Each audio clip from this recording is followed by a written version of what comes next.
Je m'appelle Pierre-Joseph Laurent et en fait je suis anthropologue ici à l'université de Louvain en Belgique, mais j'ai en fait démarré ma carrière non pas comme anthropologue mais comme agronome en Afrique pendant presque une dizaine d'années, et j'ai fait plusieurs endroits en Afrique, et c'est finalement en travaillant sur le terrain que j'ai croisé à un moment donné en fait un couple d'anthropologues qui m'ont ouvert à cette discipline. Je ne dis pas que je l'ignorais, mais que je ne connaissais pas grand-chose finalement. Et ça m'a complètement fasciné. C'était en Mauritanie. Et c'est comme ça que progressivement, en fait, je me suis intéressé à cette discipline. Et j'ai vraiment réétudié les sciences sociales et l'anthropologie, alors après, déjà plus âgé, quoi, où j'ai quelque part découvert un monde absolument fascinant. Et c'est à partir de là que j'ai fait ma thèse de doctorat, sur le Burkina Faso, sur un groupe qui s'appelle les Moussi au Burkina Faso. Ils sont assez connus. J'ai fait ma thèse de doctorat à partir d'un long terrain. On y est resté, ma femme et moi, presque 4 ans. On avait deux travaux différents, hein. On n'était pas ensemble sur les mêmes choses. Et j'ai fait ma thèse de doctorat sur la société Moussi du Burkina Faso. Et c'est progressivement à partir de là que j'ai intégré une équipe de recherche et l'université ici à Louvain. J'ai eu 2 terrains essentiellement. Donc j'ai travaillé au Burkina Faso essentiellement avec les Moussi sur des problèmes à la fois ruraux et puis sur des problèmes religieux qui m'ont passionné, puis des problèmes de parenté. Et après pas mal d'années, je suis tourné très souvent au Burkina Faso, j'ai ressenti le besoin en fait de retrouver cette énergie d'un jeune chercheur.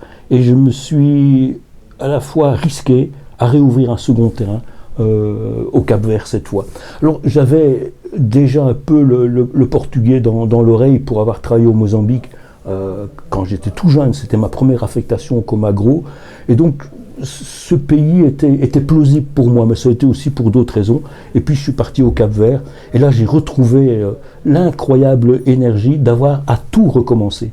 Et c'est comme ça que j'ai eu 2 terrains, et aujourd'hui je peux dire que j'ai littéralement 2 terrains, 2 passions en fait au niveau de la recherche, le Burkina Faso et l'insularité, les sociétés insulaires. Voilà en quelques mots.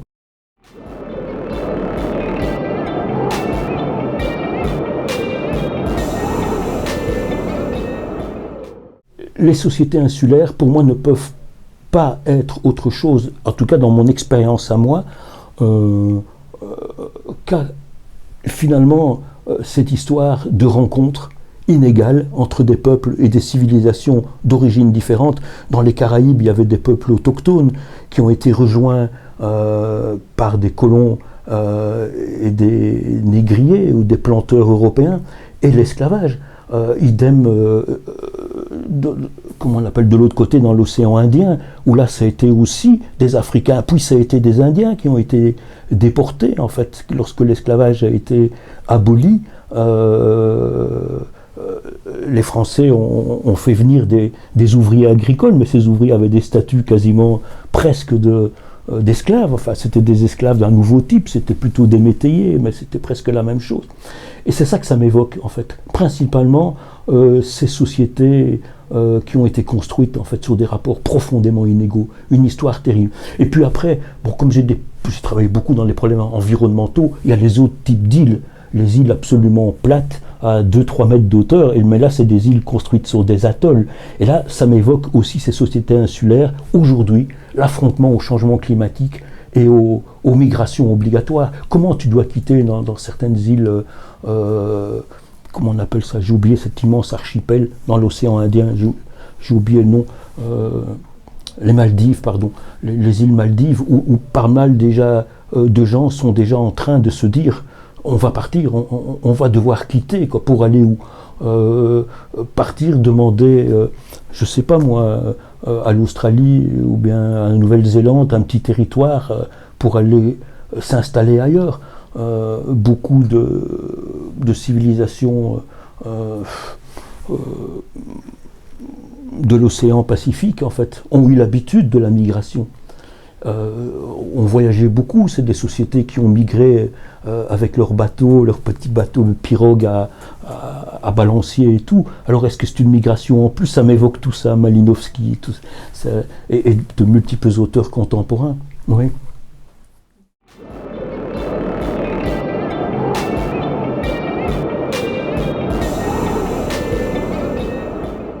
Ce livre, l'invention du Cap-Vert, a été le fruit quand même de beaucoup d'années en fait d'hésitation.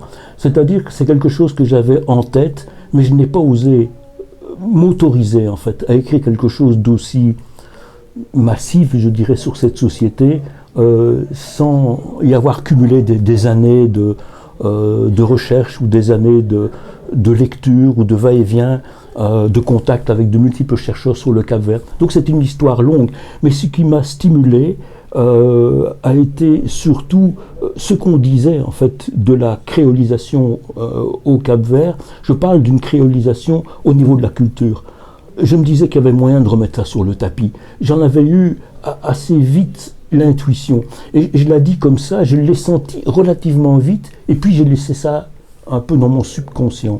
Mais quand je suis arrivé là-bas, pour la première fois au Cap-Vert, du moins dans les premiers voyages, j'ai été étonné par l'idée que ça ne ressemblait pas du tout à l'Afrique. J'avais vécu longtemps en Afrique de l'Ouest, en fait, et je débarque là-bas à partir d'un vol qui venait de Dakar, hein, et je me suis arrivé là-bas. Et en fait, c'était incroyable. En 1 heure de temps, c'était tout autre. Ça n'avait rien à voir avec l'Afrique que j'avais côtoyée depuis 20 années, en fait. Et je me suis dit, c'est fou, quoi, je ne repère rien. Et j'avais la conviction, en fait, que j'étais dans une société complètement, on pourrait dire, occidentalisée ou transnationalisée, avec des influences planétaires, mais qui avait mis au loin l'Afrique. Mais c'est que très progressivement, après 2-3 voyages, que progressivement j'ai entendu revivre et résonner une Afrique que je connaissais. Et bon, il a fallu que je parle mieux le portugais, que je perçoive un peu mieux les intonations créoles et tout, et j'ai réentendu cette Afrique résonner en moi. Et ça m'a complètement séduit, en fait, de redécouvrir derrière, en fait, je dirais, cette mise en scène d'une sorte de modernité transnationalisée, cette Afrique que je connaissais, cette manière d'être africaine. Et c'est ça qui m'a stimulé en disant, oui, mais alors, il y a quand même moyen d'écrire l'histoire de plusieurs côtés différents. Mais j'ai pas osé le faire tout de suite. J'ai mis beaucoup de temps, je peux le dire aujourd'hui, une 40aine de missions scientifiques, de voyages en fait, étalées dans un horizon de 20 années. Et je me suis autorisé à écrire ça il y a 3-4 ans, quoi. Donc j'avais cumulé beaucoup, mais c'est lentement que je m'y suis autorisé, quoi, à écrire ce livre.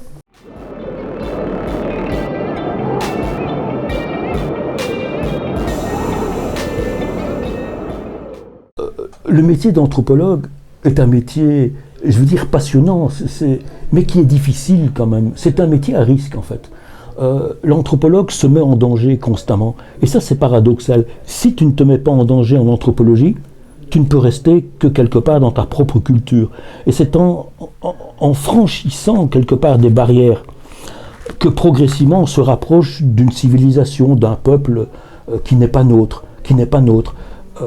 Et donc on essaye de franchir des barrières culturelles, et je pense qu'on peut y arriver, avec beaucoup de problèmes, beaucoup de difficultés, et donc il faut un décentrement et être conscient de ce décentrement.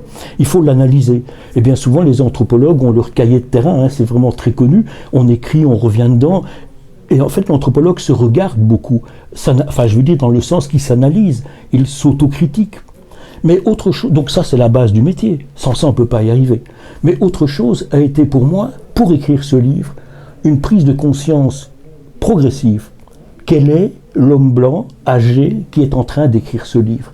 Et progressivement ça a été la prise de conscience que des catégories, alors que j'avais essayé de les travailler, étaient complètement implicites. Tu prends ton stylo, parce que j'ai écrit d'abord à la main avant d'écrire directement au clavier, mais c'est qui en fait cet homme blanc qui écrit quelque part sur cette société capverdienne traversée par l'histoire de l'esclavage et tout, et je sentais en écrivant que des catégories en fait qui avaient été les miennes, forgées dans une Belgique qui a un passé colonial, qui a toute une histoire incroyable d'un impérialisme en fait, mais j'ai été socialisé là-dedans. Et au fur et à mesure de mon entrée en dialogue avec des collègues capverdiens et d'autres qui m'ont lu, a été pour moi une incroyable révélation. En fait, il y avait beaucoup de catégories que je n'avais pas encore déconstruites. Et l'écriture de ce livre a été pour moi aussi une continuation de la déconstruction de certaines de mes catégories implicites que je n'interrogeais pas en fait. C'est comme ça que j'ai cheminé. L'écriture m'a aidé à cheminer, mais aussi l'envoi de premières esquisses de ce manuscrit à des collègues capverdiens qui m'ont critiqué, à juste titre. Au début, c'était dur à recevoir. Et puis, ça me dit, mais qu'est-ce qu'il a voulu me dire? Et c'est comme ça que je cheminais, mais je cheminais tout seul dans mon bureau, quoi. Il faut pas... C'était une incroyable aventure, l'écriture ethnographique. Une sous-estimation, en fait, de l'importance de la couleur. Donc de la couleur du phénotype, je veux dire. Suite, on pourrait dire, à une socialisation occidentale aujourd'hui déconstruite, c'est une catégorie qu'on peut difficilement utiliser. Et donc j'étais méfiant, je l'esquivais, je ne l'utilisais pas vraiment de peur d'être politiquement incorrect. Et donc je m'auto-censurais, si on veut. Et progressivement, à la lecture que m'ont fait capverdiens, ou de lecture historique que j'avais, j'ai compris que je devais oser parler sans embâche, en fait, de ces catégories qui avaient joué un rôle clé dans la construction de la société, aussi bien de noirs, de métis, de blancs, mais aussi de la catégorie qu'on peut difficilement utiliser aujourd'hui de nègres, qui était utilisée dans les archives. Et donc progressivement, je me suis libéré de ces contraintes et je me suis dit, mais non, il faut que tu les utilises telles que quelque part tu les écoutes dans les récits et telles que les gens t'en parlent ou telles que je les ai découverts dans les archives. Voilà, ça a été pas facile et des dialogues avec mes collègues capverdiens aux prises avec des formes de racisme ou des formes de hiérarchie sociale basée, donc des hiérarchies, on peut dire, sociales, je dis bien, complétées, articulées, traversées par des hiérarchies de couleurs phénotypiques, m'ont aidé en fait à aller plus loin. Voilà, par exemple, un exemple compliqué, hein, qui a été pour moi, qui m'a nécessité beaucoup de maîtrise, je dirais, de moi-même pour réussir à ouvrir ces catégories-là.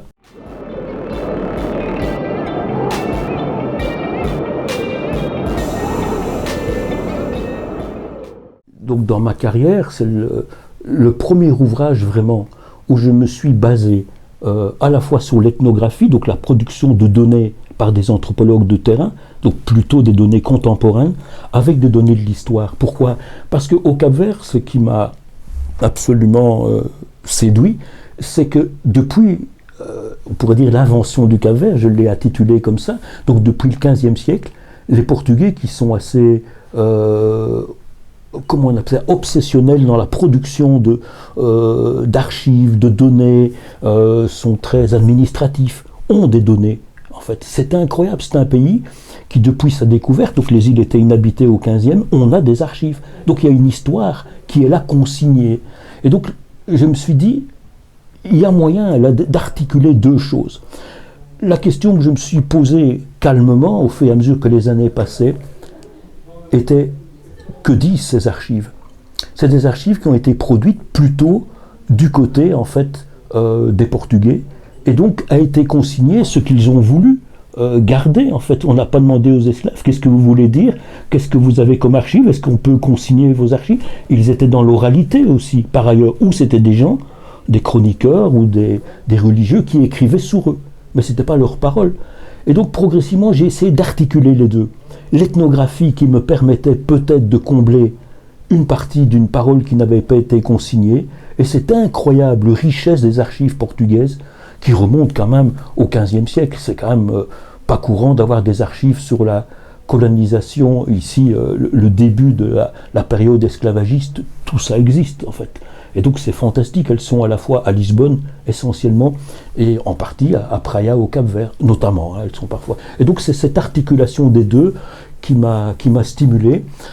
J'ai utilisé essentiellement des travaux d'historiens pour travailler. Donc je n'ai pas globalement été moi-même fouillé dans les archives, je ne suis pas historien, je ne pensais pas avoir les compétences, j'ai surtout lu et fait un travail de critique historique de l'histoire même et de la production par mes collègues historiens.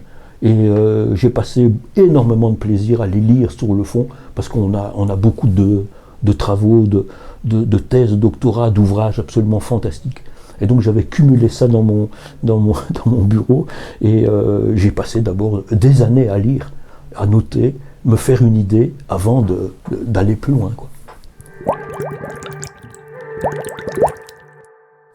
En fait, cet ouvrage-ci, je l'ai eu en filigrane depuis longtemps, en fait. Il était là, il était embusqué. Je me rappelle mes premiers débats, tout au début que je suis arrivé au Cap-Vert, avec plusieurs intellectuels capverdiens, ou des gens importants, en fait, qui comptent, enfin, je veux dire, dans la direction politique ou culturelle du pays, avec qui j'étais rentré en dialogue. Et la plupart me pointaient en disant « Écoute, tu dois t'intéresser à l'esclavage. Si tu veux comprendre ce pays, il faut que tu fasses quelque chose là-dessus.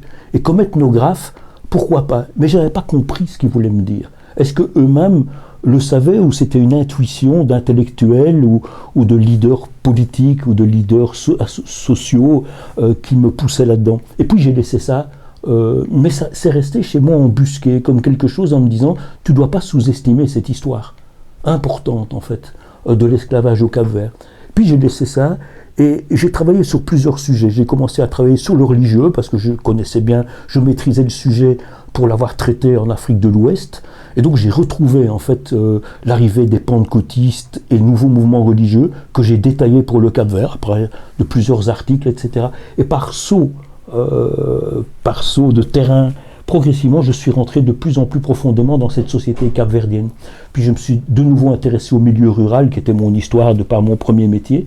Donc je suis retourné en milieu rural au Cap-Vert, et j'ai découvert les problématiques incroyables de gestion de l'eau, de gestion de la sécheresse, de gestion de la terre, etc., qui m'a beaucoup stimulé. Et en étant là-dedans, j'ai compris que l'exode, les migrations étaient omniprésentes au Cap-Vert. Et en étant sur ces sujets-là dans des villages, j'ai compris qu'il n'y avait pas une famille qui n'avait pas des gens à l'étranger. Donc la diaspora capverdienne était numéro 1. Et progressivement, je vais m'intéresser à ce que je vais appeler le faire famille à distance dans cet ouvrage, où je vais raconter comment fonctionne la famille capverdienne, à la fois centrée autour de la mère, avec un père peu présent dans les familles, voire pas présent du tout. Parfois ils reconnaissent leurs enfants, parfois ils ne reconnaissent pas, et avec ces familles qui ont des parents, des frères, des sœurs, des mamans, des pères, qui sont parfois dans 2 continents différents. Et donc vous avez une partie au Cap-Vert, une partie en Europe, une partie aux États-Unis, voire parfois ailleurs dans le monde. Et j'ai raconté ce faire famille qui m'a aidé beaucoup. Là j'ai vécu à l'intérieur des familles, je les ai suivis dans des différents endroits où elles étaient, à la fois aux États-Unis, en Europe, etc.